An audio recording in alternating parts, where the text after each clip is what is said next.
and they say something like, I believe there's no self. I mean, you can read online about Buddhism and learn about a doctrine of no self. Doesn't mean you've realized it. It doesn't mean that self structure has completely dismantled inside of you, in the sense of you is just not there anymore. It's a very different thing, of course. Don't just convince yourself that there's no self by looking superficially. Keep looking, really try to look with precision. Like, where is that sense of me? I thought it was here all these years, but where is it? And noticing the thoughts, and don't get entangled in the thoughts. It's like clearly those thoughts aren't what you are because those thoughts are appearing to what you are or to what you take yourself to be. So if the thought is always an object, so that's great. Where's the subject? Keep looking for the subject. Yeah. Hello, Angelo. Hello. I think you don't need an introduction. Like everyone knows you by now. If not, just Google Angelo Dilullo. It's somebody here who is simply always awake. Hmm. It's wonderful to meet you finally. It's been a while. I've seen your name around and your videos and Hmm. talks. Wonderful. Yeah, it's really nice to meet you. I think we messaged a few times periodically over the last few years, and I've sent people your way as well to Liberation Unleashed, and get a lot of good feedback. So, Yes, and I have a lot of clients and people I work with that they go to your retreats. So mm, we meet same yay. people. Yeah, Hmm. Yeah, great. it's really nice. I think that this day and age that there are so many resources for people who are going through all of this, and instead of the idea of like one guru with all the knowledge and wisdom and enlightenment, and everybody's kind of just hoping they get a little bit of that. It's more like you have a sort of field of people who can help point the way back to your true nature, so to speak. Yeah. Yeah, yeah. Wonderful. Well, I'm really honored to meet you, and I'm impressed by all the work you're doing. It's amazing. Well, thank you. It's very nice to meet you as well. And this podcast is called Awakening Now. So it's really, we are talking about the same stuff. But before we Hmm. get into it, can I ask you your definition of awakening? What is it? Oh, yeah. What's awakening from? What's awakening to? What's going on there? Well, the first thing I like to say when I start these kinds of conversations, to you already know, but to your listeners or anyone who may hear this, is anything I say uh, really should be held lightly. So this moment is unique. It'll never happen again. And the circumstances are unique, and the conditions and so forth, and everything's always in flux. So how I say things now, what I say now, may have significance for you now, but I wouldn't hold it too heavily, because I really try to encourage people to discover,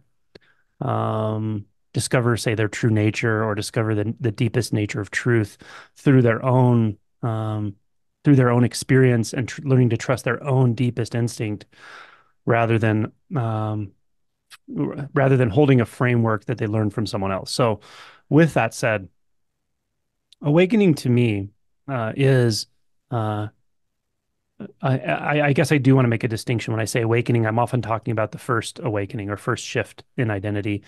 And it's really a significant shift in what we take ourselves to be, what we perceive ourselves to be. And it's a shift from being relatively unconscious, strangely, through the use of thought and consciousness, uh, uh, from a place where we feel like um, we are bound in time, moving through time on some kind of timeline. We know our history, we're sure of it. We know how the future should play out and what we want, and we have some confidence that it's going to go that way and that we're in control of it. And there's definitely a sense that there's someone here, someone central to all of that experiencing, that is an agent, that is in charge and in control and making choices. And all of this feels very solid, but until we examine it closely, we often don't realize it's really made out of thought. And it's very small, actually. It's a very contracted experience of reality, a contracted experience of self. And that's where we shift from, and the shift to becomes something very difficult to talk about in a lot of ways. But I can tell you what it's not. It's suddenly being freed from that contracted paradigm, that contracted experience, and it's not just a shift in the way we think about things or the way we think about ourselves.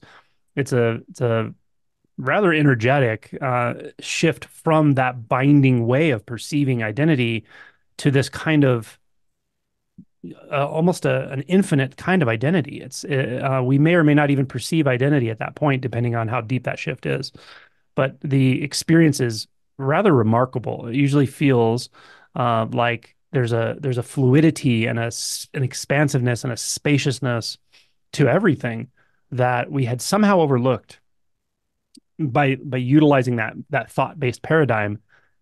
And at the same time, as remarkable as it is, and as awe inducing as it is, and freeing as it is, it's paradoxical in the sense that we also know this is more real for sure. Like this is definitely more real than that world I was living in when I thought I was someone moving through time and making choices and struggling with life and doubting myself endlessly. So actually only in retrospect can we see the magnitude of the binding that was actually going on with that structured Mhm. thought-based identity. So that's, I guess, a primer for the what I usually call the first shift. And as big of a deal as that is, and it is a big deal, um, it's still just the beginning, actually, of this actually goes a lot deeper. So yeah. Nice. Thank you.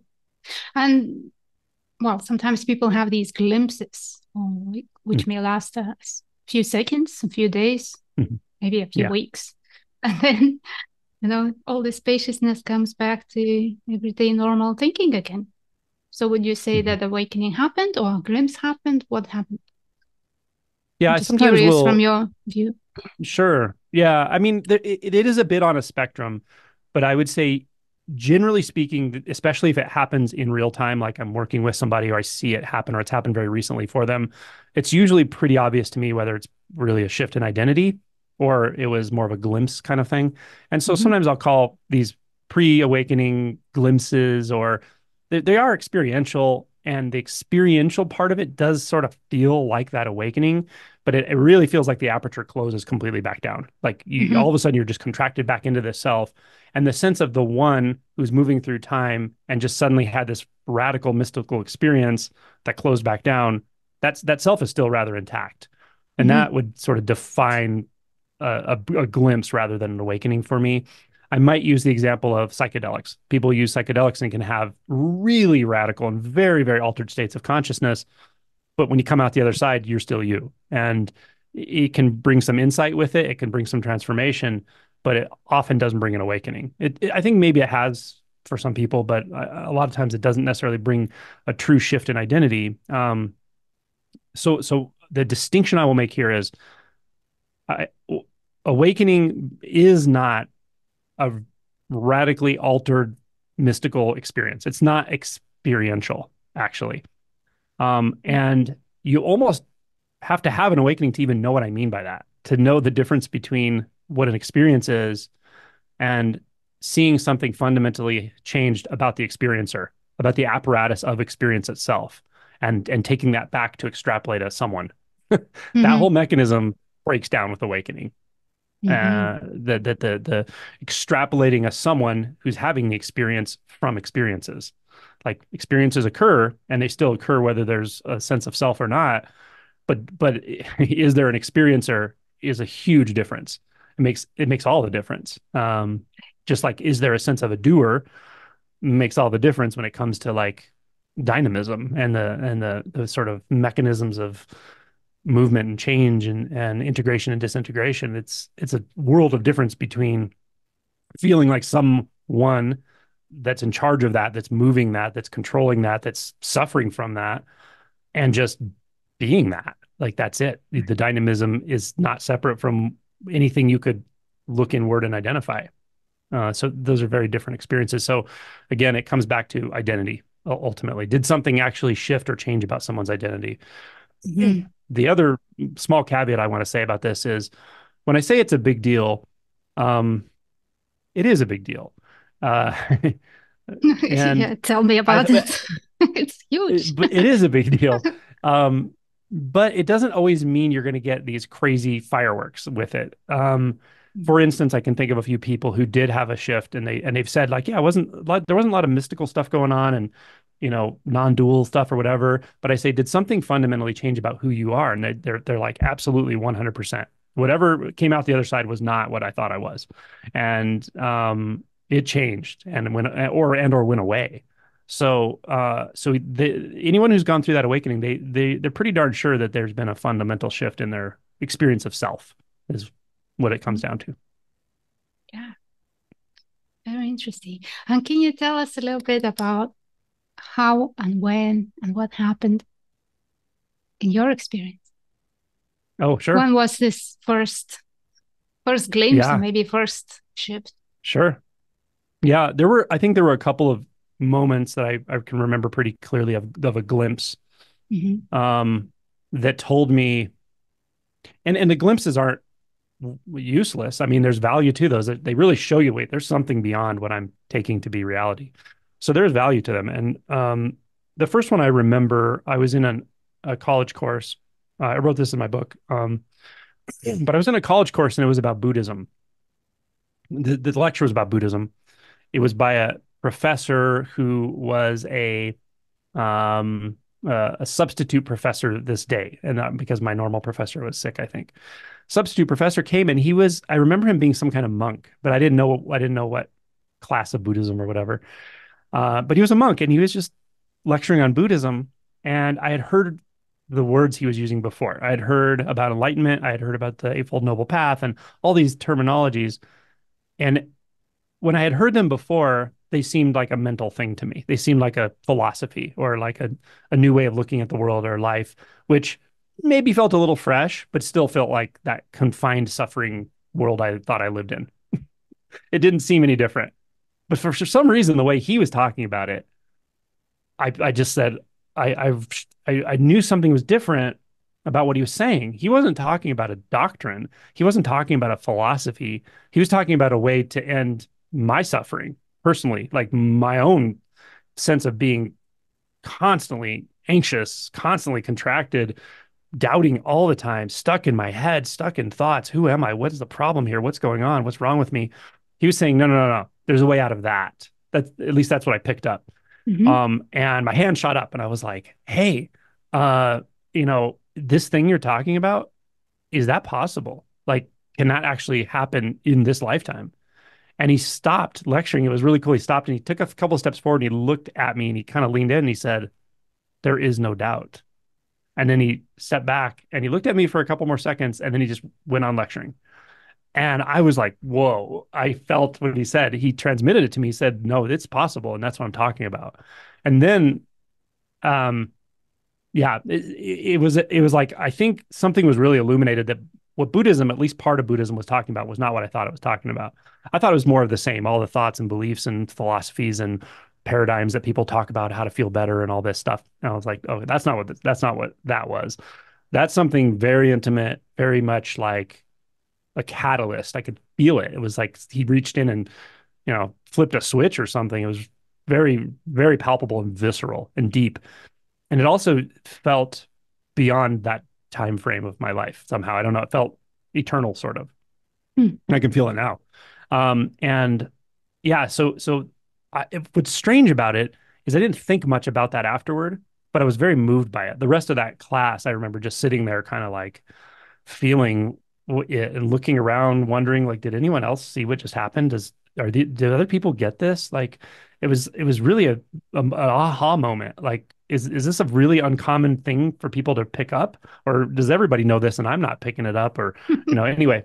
But I didn't seem to like perseverate on it later on. I guess it was like a seed was planted and it was doing its work behind the scenes, but my mind just kept going on about what it always was going on about, self-doubt and all of it. Um, that was one. And then there was another moment. I believe this was after, I think this was after, but it was maybe a few months after I learned to meditate.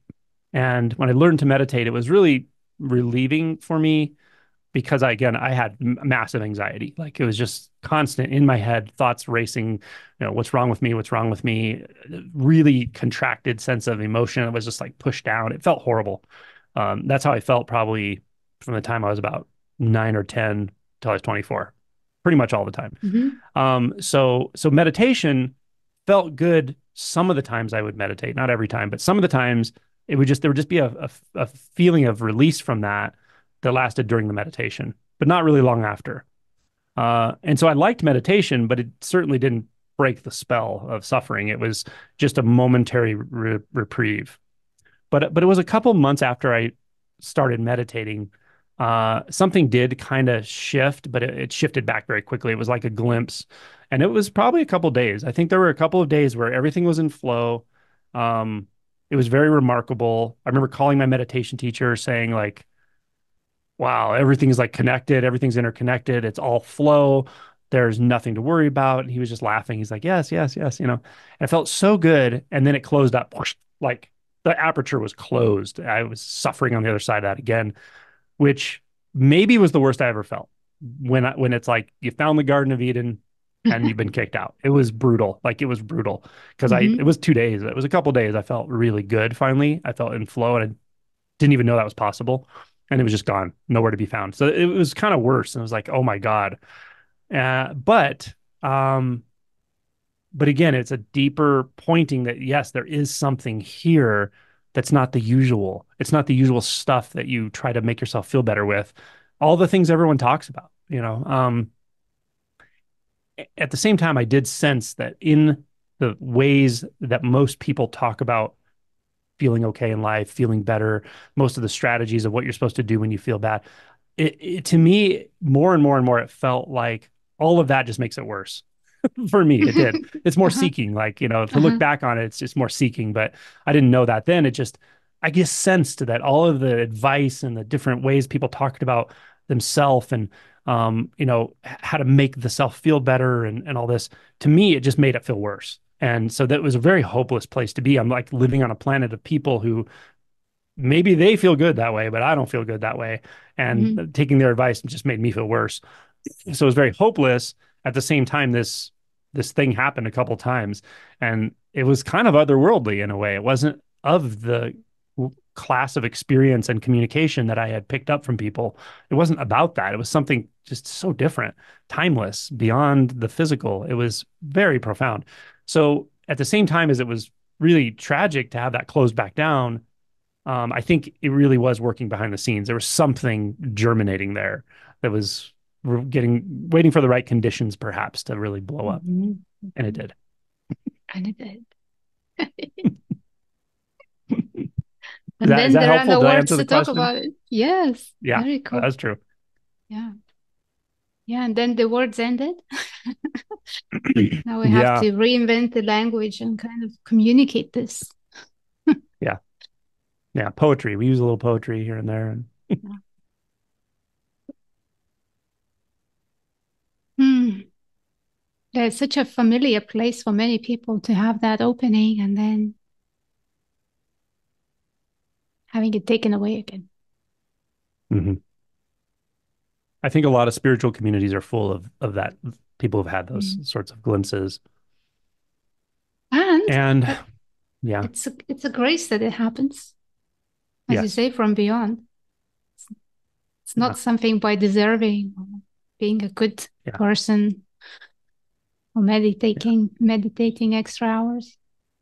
yeah.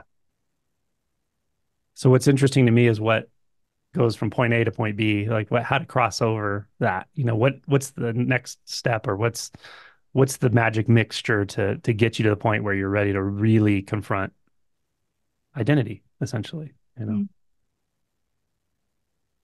And for me, it was just more suffering. It just got worse, more intense. But it was grace. It really was. Like it was. I'm glad it happened. It pushed me to the edge where I had to look and not to be too dark about it, but I mean, really, like my mind would say, well, why don't you kill myself? That'll end all this. But it was really interesting because I had this instinct that wasn't the answer either. The instinct wasn't like, oh, I'm afraid to kill myself, or, oh, I would leave people behind. That really wasn't probably why I didn't do it. It was more like, no, no, no. I'm being pushed to find something here. There's something here that's more real than even the idea of this body being alive or dead. Like I knew it somehow instinctually.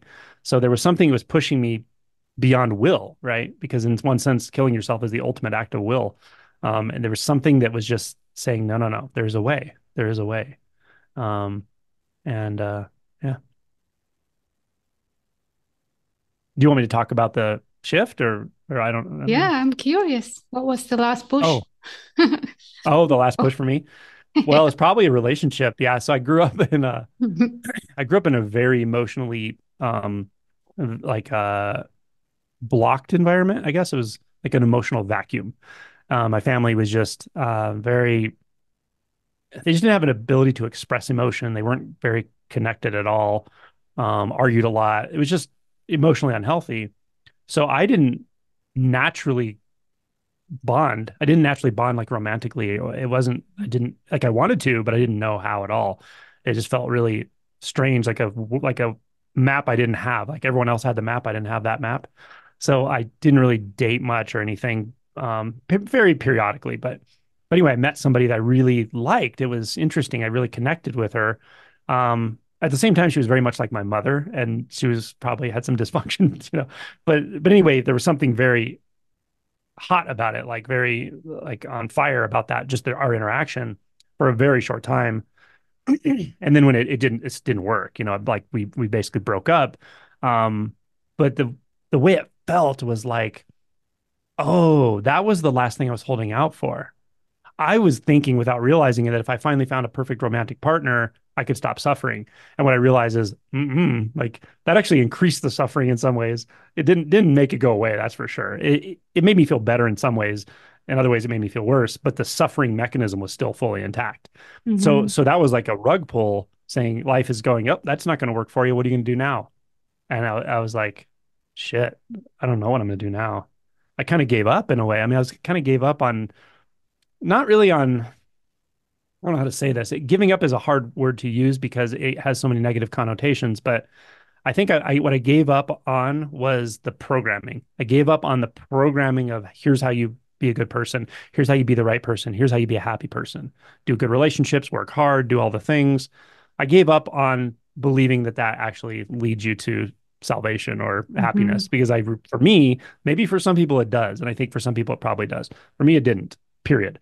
And so I gave up on that. So when I threw that map away, which is everything I learned about how to be a person from my parents, from all of it. I threw that map away. It started feeling really different. It was very interesting. This was right after the breakup, and it very quickly this happened. So part of it was like this deeper desperation that I ever felt than I'd ever felt. But because I was letting it go deeper, because there was nothing to cling on to anymore, there was no conditioning to cling on to because I knew it was BS. So as that desperation went deeper, it actually sort of changed. It was more like it's the desperation itself, the helplessness itself started to feel like what that person transmitted to me in the classroom. Hmm. It Hmm. started to actually feel like something rather mysterious. And that was curious, like, wait, the desperation itself, the utter helplessness, and letting go is that. It is the same thing. Is that right? I'm like processing this kind of instinctually, but also a little bit mentally. And in one sense, I was just going through the motions. I was going to work. I was doing the things. I was doing the normal things. I didn't stop or lay in my bed and do nothing. I was just going through like whatever the next thing to do is in the moment. I'm going to do it. There's no reason not to do it. But I felt like I was a little bit on autopilot in the relative world. At the same time, there was this thing going on inside, deep, deep, deep. That was this contemplation. Like, well, what is going? Wait, what is this? If I let go completely of everything I think I am and who I think I should be, if I let go of all that, and that feels like the best thing that's ever been transmitted to me, how can that be the same thing? There was kind of a movement in that direction. And then I picked up this book called The Three Pillars of Zen, which I had in my bookshelf. And I think someone gave it to me at one point, but I had never even opened it. I don't know why I knew to open it. I opened it and there's a chapter that's really cool in there. It's called Enlightenment Encounters or Enlightenment Stories. So it's these people who are writing about going through this shift that I'm talking about, awakening. Um, and they were in Japan, but some of them were Americans and some were Japanese, and they just wrote it in their own way. That it was just a narrative of like what it was like to go through that. And every single one of them was just like this massive impact, like a physical, like an energetic feeling that was just hitting, pushing that deeper and deeper and deeper. And I was like, oh, this is where I'm going. I don't care. I don't care if this body, I did not care if the body died. Didn't matter. I didn't really think it would die from going through this and letting go this deeply, but I knew I was going to let go this deeply. And I really didn't care. I didn't care what happened to my body or my life because all that was just suffering. So I said, this is the only thing I've ever seen, felt, experienced in life that feels real, that feels really real. And I don't know what it is. It's completely ineffable. It's not a thought. It's definitely not a thought. It's not even an emotion. I don't even know if it's a direction. I don't, it does, it had no, but it was completely mysterious. It was absolutely mysterious. And I would just, I'm like, I'm going there. I'm going to go wherever that takes me, however that works. Um, and I did. And yeah, and so that started happening, and it was happening as I was moving through the world. Like this was probably over a couple of days. I was just going to work and making pizza and doing the things, but this was continuing to happen, and I noticed it most of the time. I would just every time I put my attention back on it, I was like, oh my gosh, that's there. And I couldn't wait to get home and just sit with it with 100% of my attention, but it was still there when I wasn't sitting. It was always there, but I didn't know what it Mhm. was. I didn't, I still can't even say it, can't give it a name, but it was a possibility, let's say. Um, so I just gave my attention to that. It's like, okay, well, this is the only thing that feels real, even though I have no idea what it is. But what was remarkable about it is that I didn't know what it was. It was beyond my cognition. It was beyond anything I could ever put together and relate to through an identity. That's why it was remarkable. So I didn't have to know what it was. It felt I could feel what it was. So I just kept orienting to it, and it was kind of everywhere. I was like, well, it's everywhere, you know. But there still wasn't a shift yet, but it was building for sure. And then I was sitting at one point, I was meditating and focusing very much on this ineffable something that had come into my experience and being. Um, and I noticed something very specific about thoughts. This was when I really related to like what the binding itself was. The binding was thoughts. And I noticed there was these thoughts that would say, "Oh, yeah, I'm feeling very relaxed right now." And then I would just say, "Well, that's a thought though. I'm feeling relaxed. That's a thought." And then something else would say, "Well, if that thought goes away, then I'm nothing." And then I would notice, "Well, that's another thought." And then I finally noticed all the monitoring thoughts of how am I doing right now, what's going on, how am I feeling, they always pointed back to this other unseen thought that was I. Essentially, there's an I that all this is happening to. And once I realized that was a thought, it was instantaneous. Like the mind, or I might just say consciousness, became so thoroughly quiet. Um, the best I can describe it is like static on a TV. Is just but it was infinite in every direction. There was no one experiencing it. That was all that was. Like that was it. The whole universe was made out of that, let's say. And that was that was absolutely the most remarkable experience ever, but it was also not an experience. And I remembered it. It was funny. I remembered like when I was little, when I was maybe a baby or a toddler, that was my primary experience of consciousness. And it turned into thoughts over time. And then those thoughts turned Mhm. into a sense of Mhm. identity. It was so funny that I could remember that, but it didn't matter that I remembered it. It was just, but I knew I could lead myself back to that anytime. Just this pure consciousness, pure experience of consciousness with no subject or object in it, no sense of a self in it, and no sense of others in it. It was just, and I also knew that anything I'd ever believed, understood, perceived about the world was just an iteration of that consciousness because that was the interface I'd always had. And so I realized, oh my God, everything I thought was happening was just this consciousness. And now I have the pure access to all of it right now without any boundaries. Amazing. And that was definitely a shift. And I just sat with that for, I don't know, for an evening. I stayed right there. I was like, oh my God, if the rest of my life, I will just find my way back to this by sitting. And there's no reason not to. It's so incredibly freeing. And then I had this funny insight, and I don't even know where it came from, but I was at this point, it was very different. Like the identity structure was so different that I can't even talk about it because it was very vague. But there was this thought that came to me. It was really funny. It was a revelation that I remember thinking, this is what people want. They're seeking all this other stuff through aspects of consciousness, but what they really want is to know what consciousness actually is and to know it primarily without any sense of separate self in it. And I thought it was funny that I knew that. Like, why do I know that? I don't really think about what other people want or think. It was just a strange thought, but it was like, it felt ancient, like almost from another lifetime. It was really strange. So anyway, didn't really care. I just sat in it. It felt incredible. Um, definitely the most peace I've ever felt. And it was fundamentally peaceful. And it was fundamentally settled and fundamentally okay. That's kind of the qualities of it. And that was the night of the first shift. And then the next day, uh, the next day I woke up and I was going to go to work and I went to sit before work like I always did.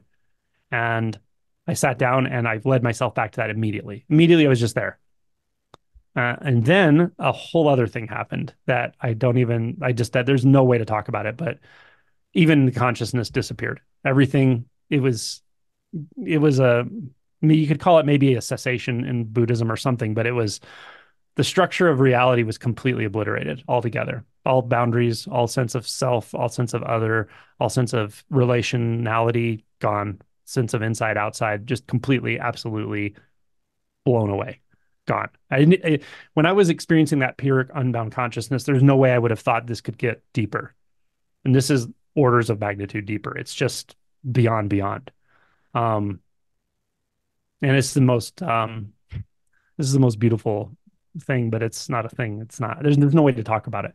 But I know anyone can lead themselves back to this through really fundamentally questioning certain assumptions we have about self, essentially boundaries, self and other, subject object. There's a lot of ways to do it. Go about that. You can do it through fetters and all these things. But yeah, that was what I mean. That was just like what the holy hell is happening. It was like reality was not what I thought it was. Physical reality was not what I thought it was. There was nothing physical. It was energy. It was just energy moving as an environment. There was no one in it. There was no Angelo doing anything. It was just energy moving and appearing as a room, as a body, as a car, and I was driving. Like I was driving and it was like being on 10 hits of acid or something. But it wasn't altered. That's the weird thing. It wasn't like an altered state. There weren't side effects. It was like the trees.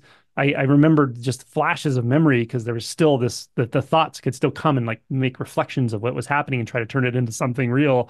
But it was like the trees were just energy, and the energy of the trees were the car driving and the hand moving on the steering wheel and the feet and the sensations and the breath and the sky. It was all the same thing, just all one dance of total nothingness that was appearing as all these textures that felt real, but it was almost like it makes you want to laugh that it's real because it's not real in the way the mind says it's real, but it's better than real. That's the world I found myself in, and that hasn't changed. That was 27 years ago, 25 years ago. Wow. What a fascinating story. Mm, yeah. Well, thank you for And sharing. it's available to anybody. That's the beauty of it. But I will Mhm. say you're going to go through a lot. A lot of people will have to go through a lot to do that. And the lot is a lot of going down through the emotion body and stuff. I think that's a lot of times the barrier for people. They don't realize like you may hit fear barriers, you may hit heavy stuff, like um uh, but it's okay. It's a very natural process. It's available to anyone. And there's a lot of letting go. Mm. So, do you have a magical mix of questions, or ex- It's I a don't good, know, that's a really great, yeah. somebody comes into your retreat, let's say the 10th time, still Hmm. looking for awakening. Yeah. What's your It magical mix? really, it really varies.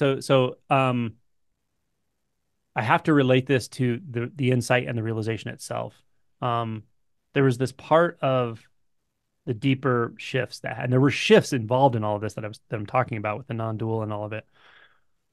But one of them was a deep fundamental realization that there's no precise way that things are. It's almost like Heisenberg's on uncertainty principle. It's like there is no precise way that things are. which is really confronting to the mind that wants a pattern or a map or whatever, but it's absolute freedom in experience. So with that said, it's there's nothing more interesting to me than how to facilitate and help people do this if they want to do it. That's Mhm. that's absolutely the only really thing that's interesting to me anymore. Because the rest of it, I could just sit in that experience for the rest of my life and be completely content. But yeah, of course, if somebody is interested in this, they have 100% of my attention, and I want to help them in any way I can. Um, th- there are definitely techniques, there are definitely processes, there are definitely maps, but they are not one size fits all, is what I find. And so I think flexibility is really important in just being able to move with somebody energetically. So from the realization itself, from this experience of energetics and like the sense of complete boundlessness and everything truly being energy, when I interact with somebody, I have no idea what the map is. It's just instantaneous. And the best way I've been able to describe it is what I feel is fixation. So if I'm talking with somebody, first of all, I feel completely what they're feeling. I don't feel any boundary of like, oh, I'm here, they're there. That's not my experience. My experience is just so non-dualistic that I'm feeling what they're feeling, and also I don't feel like there's anything wrong with it. So even though they're feeling suffering, I can feel their suffering, but I also don't feel that there's anything wrong with their suffering. So there's no resistance to suffering. So Mhm. somehow Mhm. that lets us explore very deeply, very quickly, usually. And then what I'll find is a sort of fixation. Like I'll feel into something and something feels like it's holding, because all the sense of identity is a holding. It's a very specific type of contracted centered holding, um, at a deep level. So what I find is I find a like fixation sense or something in there, and then we kind of explore it together. And I don't even say that necessarily; I just feel it. And then from that, often a technique that I just remember will just pop up. I'll be like, "Oh, have you tried this type of inquiry or something?" Um, so, so that's one answer from my own personal perspective of how I interact with somebody in real time. Um, if I'm gonna put a video out about like what somebody can do on their own where I'm not involved and they can't pick up those fixations themselves, then there are more practical answers. So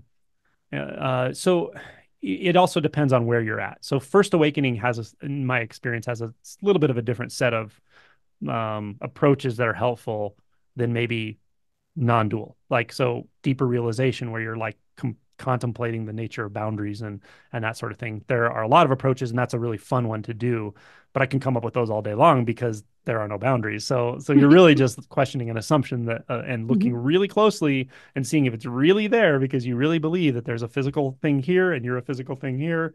And so those are kind of easy to come up with in a way, and they're really fun.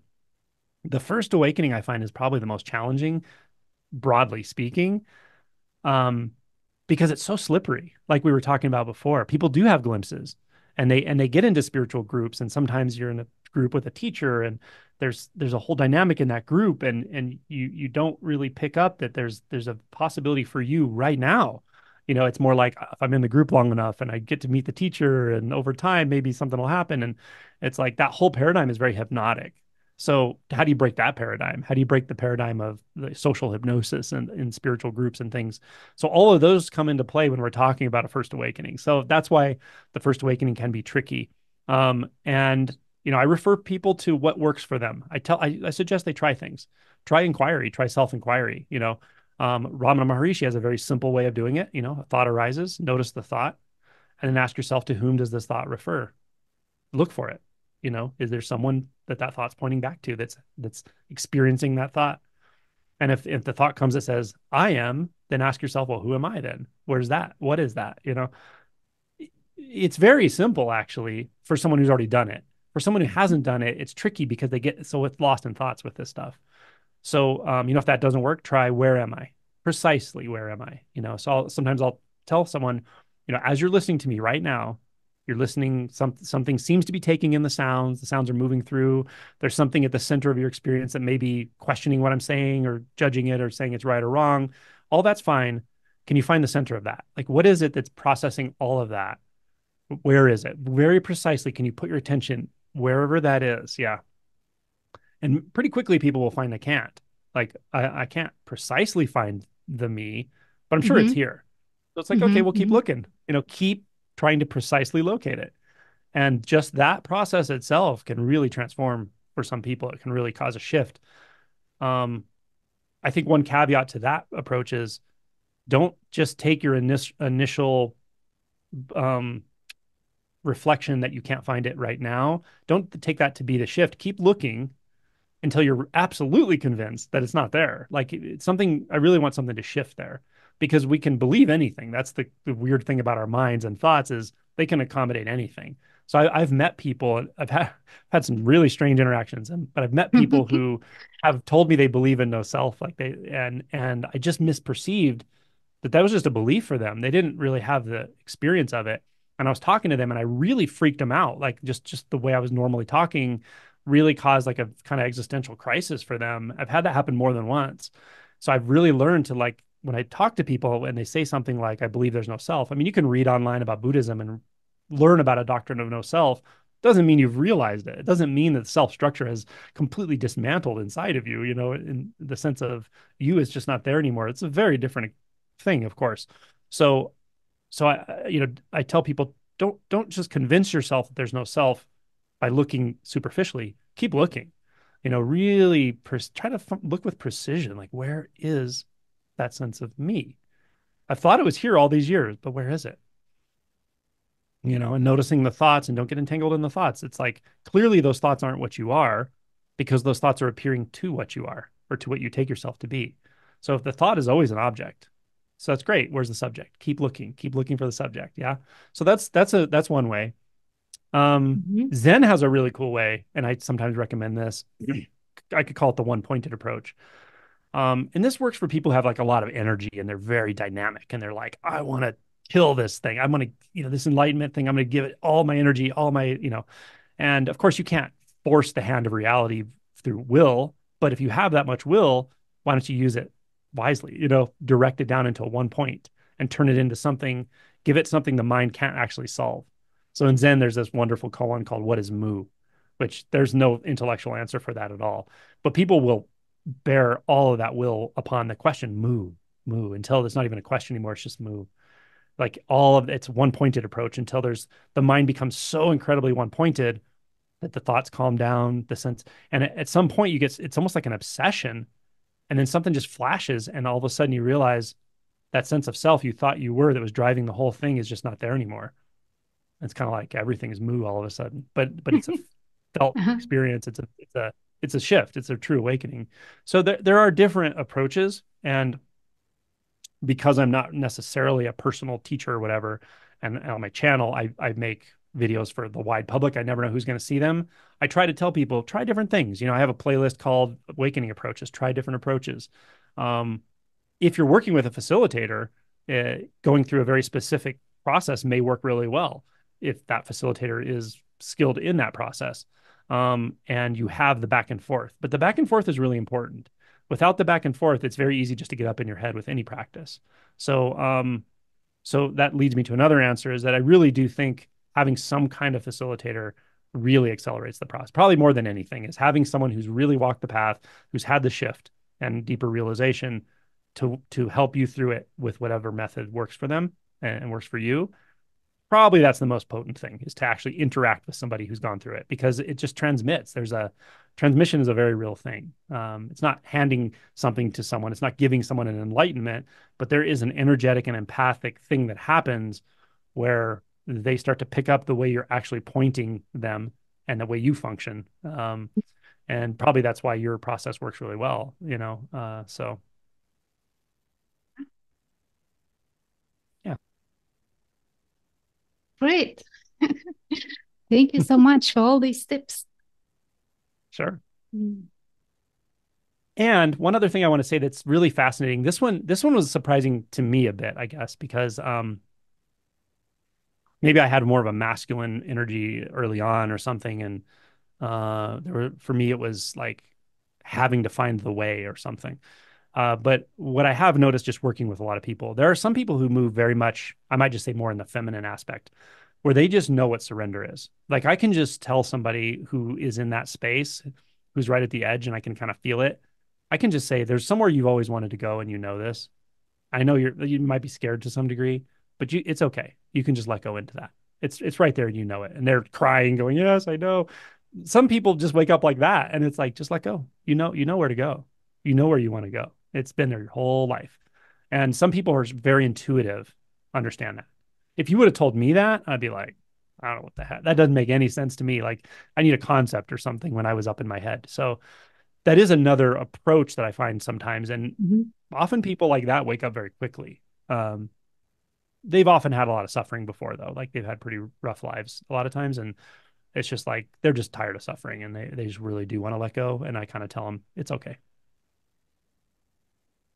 think one of the major things here is the sense of readiness. Mhm. Like when you are ready, it's easy, but to get ready, it may be a long journey. Mm. When you are Yeah, ready, that's even one question yeah, or one look or one,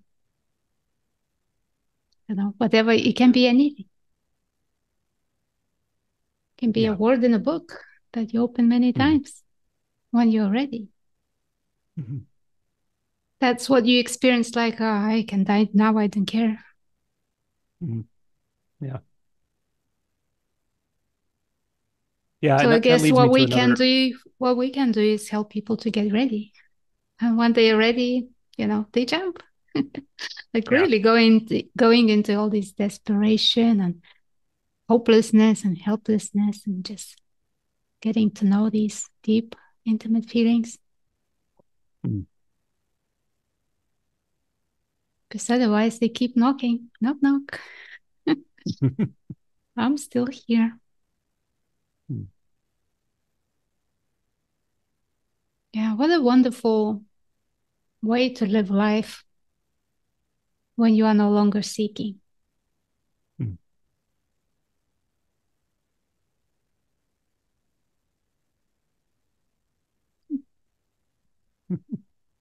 It's much more fun for sure. Mhm. Yeah, yeah. Yeah, it's full on for sure. It's also deeply intimate. That's maybe my favorite part is the intimacy that uh it's the experience of non-dualistic appearance has such a radical intimacy to it, and it never goes away. That's the beauty of it. It's you can't get you don't get used to it because there's no one there to get used to it. It's just so and it's deep. The interconnection, I would say, although it's not like interconnection in the way the mind thinks about it, like a bunch of objects that are connected somehow, Mhm. but the sense of as I listen to the sounds, like I hear a fan, um, there's no way to know a self from the fan sound, the sound, not the fan, but there's no way to know the sense of a self or hearer from the sound. So it's as if the sound is just here. It's like, um, but that contact, even though it doesn't seem to the mind like actual contact, like it seems like to the mind it would be distant, it's far more intimate than any kind of mental contact. It's kind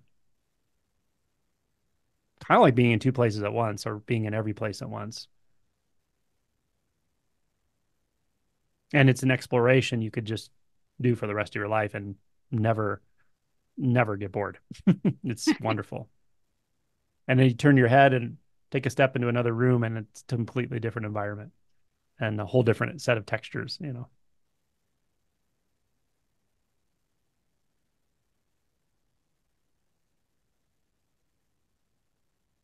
Yeah, I like this place where there are no more words. Nothing needs to be said, nothing needs to be explored, but it's fun. Mm-hmm. It's Yeah. just fun to share.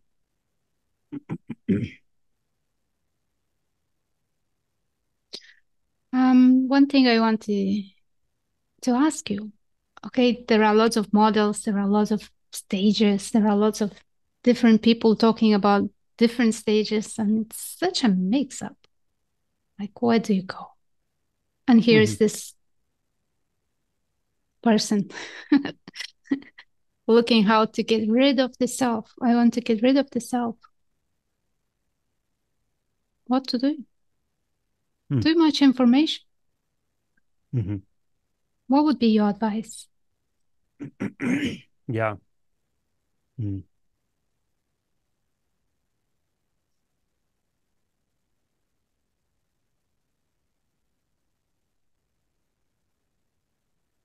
Well, in regards to the idea of getting rid of the self specifically, I would say don't worry about getting rid of something. Um, Dogen has a wonderful quote is to know the self is to forget the self, but you can't skip the know yourself part. You got to look closely at what's actually occurring, seemingly occurring, and what is occurring, and so forth. So it can seem like a lot is going away, and a lot does go away with this process. But it doesn't go away by not wanting it there. Because if we just tell ourselves, I just don't want this self to be here, usually what we're really saying is, I feel like crap. And if I think if that self goes away, then I'll feel better. But that's not really the mechanism. The mechanism is looking closely. It's all about clear seeing, in my experience. Um, so I would say to somebody in regards to like trying to get rid of the self, I would say, don't worry about that so much until you really know what the self is. Like, do you know what the self is you want to get rid of? Like, look for it, find it, learn about what that experience is, the experience of self. So what I would tell them is find whatever process works for you to look very, very closely at your immediate experience right now. And generally, I mean experience that is not specifically based in thought. Um, because we can get lost in thoughts about anything, but uh, look really precisely at the experience of who or what believes a thought. Who or what does that thought seem to appear to? Who or what does the sound seem to appear to? Like find whatever way works for you based on your personality and your interests and so forth to precisely examine that. It's really about looking closely. Um, and it can be confusing that there is so much available for sure, right? It's like, is it this? Is it this? Is it this? So a couple things about that. One is consider it a benefit that we have those different processes available because it is not a one size fits all. There are really good processes like Kevin Chanelek's way he described the fetters and using specific questions for those. It does work, but it definitely doesn't work for everyone. Not that exact process doesn't work for everyone. For instance, fetter 6 and 7 often just go together. There, sometimes 6, 7, and 8 go together. Like they just fall together. So everyone's got a little bit of a different process. And he would say that himself. So try different things. The fact that we have all these different available paths is great and maps, but um, try one, but give it a shot. Like really put your effort into it, put your heart into it, find a good facilitator to make sure you're doing it right. And if it's just not working for you, it's totally fine. Set it aside, find another one. If that's your way of Mm-hmm. moving, or a teacher. If one teacher or facilitator or guide you're working with just not isn't resonating with you, nothing's shifting, find another one, you know, see what happens. So try some different things, but but know yourself well enough to know whether you're willing to go deep. Because one thing that can happen is you can just try everything all the time, but you're using that mechanism to just sort of stay up here. Like you're actually there's a fear blockage or something that's just you're not really going deep with anything or anyone. So you really have to check in with yourself and see what's happening if you're moving around too much and bouncing around. Um, but do be aware that there are very good processes now that people have elucidated who have actual experience, have actual insight. Also know that there are plenty of people out there who don't have insight and they're whatever they're teaching is I don't even know what it is. So that's just true. There are True. charlatans out there. There are people who abuse people out there, through this stuff. So um, my litmus test when I refer people, because I get a lot of people asking me for a teacher or referrals, and I have a small number of people that work one on one with people that I trust, or groups I can send them to as well, like yours. My litmus test, and I always ask for feedback. I have a form that someone can fill out if I refer them. Is did they have a shift? Like, is it working? Is it actually shifting? That's what I really care about. And that's it. You really got to take that responsibility as a practitioner that if something's really challenging you at the level of identity, it's going to be uncomfortable, but that's what we're trying to do. And ultimately, we're looking for that shift. And it is your responsibility to find the resource, utilize the resource sufficiently enough to know whether it's working for you, and then change if you need to. And Hmm. that's just the way the world works. But there are good resources out there, for sure, which is really cool. Yeah, I kind of like that. I kind of like that there's so many different things available. But yeah, there is that caution that if you're tend to bounce too much, like you just want to taste all the different things and have experiences, but not really wake up. Yeah, that's what's going to happen. But so Yeah, very sound advice. Thank you. yeah.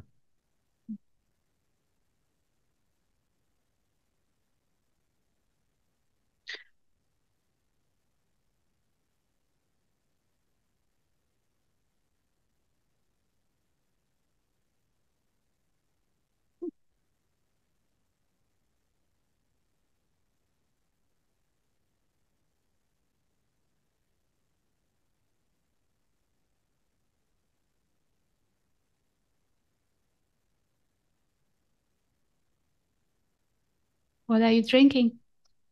This is coffee. It's Coffee. Oh, decaffeinated yes, coffee. it's Yeah. late, early morning for you. For me, it's evening, Hmm. drinking Yeah. tea. Yeah. Oh, nice. Mm. Here in Mauritius is Mm. really nice tea. They grow it What is here in it? the mountains. Yeah. Yeah. Mm. It's like volcanic soil. So rich in Mm. minerals. Delicious. Nice. Mm.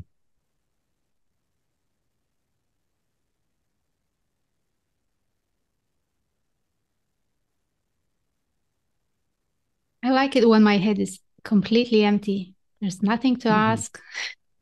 Me I too. think what I wanted to ask, I already asked. Yeah. Hey, Mm. I'm all for it. I love eye gazing and I love meditating and sitting in presence and Mm. in fact, it's funny. That's why I didn't talk about awakening at all for years after that shift. It really never even dawned on me to talk about it because like, what can you say? It's this. Yeah. Yeah. Mm.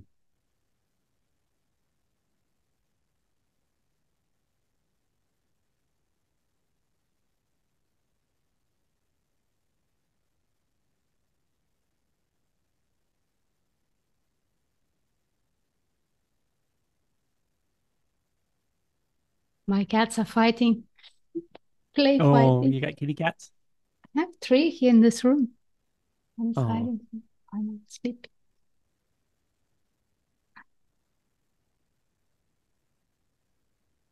that's another good technique is watching animals, watching the way they move. Yeah, Yeah, they never lost in thoughts. Blessed. I know. Yeah, yeah, yeah. They don't second guess themselves. Mm.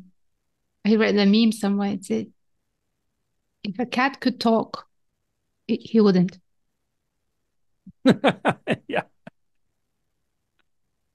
I love it. Mm, Well, thank you so much mm. for your It was time, for my your pleasure. Yeah, energy, for your expertise and guiding all these people home. yeah. It's nice to be here, and we'll have to have a conversation in the future as well, on maybe on my channel. That'd be nice. I love that. Yeah, yeah. And thank you for leading all these people home. They keep knocking, saying, "Oh, I'm ready." I say, "Okay, here you Yeah, go. You're already free.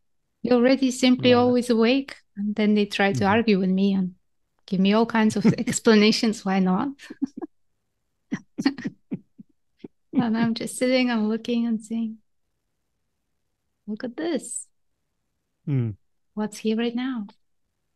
You're mm, already awake." hmm, mm. Somehow clouds part, Yeah, sometimes with a lot of tears or a lot of laughter, but it's just so beautiful to hmm, watch. yeah, yeah. Sometimes it takes a few meetings Hmm. or more than a few, Yeah. but it's so Like you said, fascinating to watch that. it is, and there's definitely a timing. Yeah, as you said. Yeah. it's the most fun is when someone is ready, Yeah, right on the edge. It's right. really fun. And Yeah. Yeah. Hmm.